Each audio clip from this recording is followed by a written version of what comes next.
surprise, surprise, by the way, that in Wales and in Scotland, cases and the status of COVID in Wales and Scotland is worse than England's when you look at the comparison, the country comparison. And so ultimately, even though they've got these mandates, it hasn't stopped anything.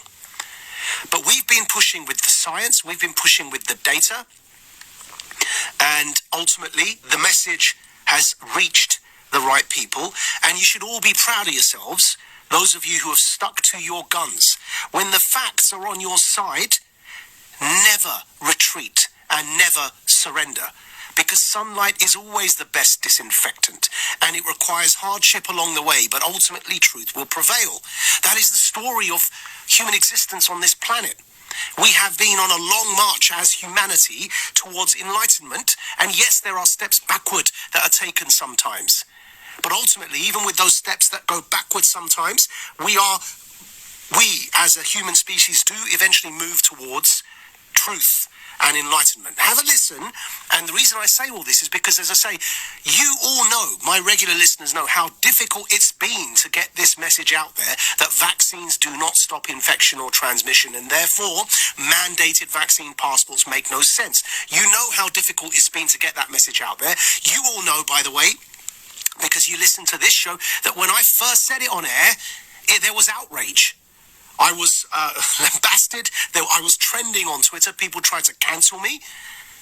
The only reason I was trending is because it was a call to get me cancelled. I mean, that's just like some claim to fame, right? People hate that much.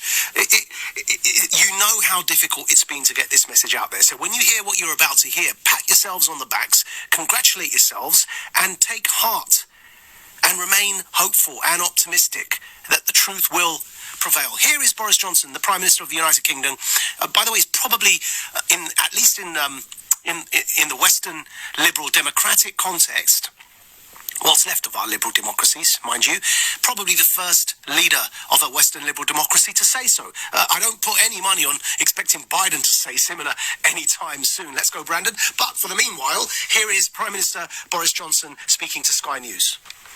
A lot of protection against serious illness and death, but it doesn't protect you against catching the disease, and it doesn't protect you against passing it on. So now is the time to get your booster.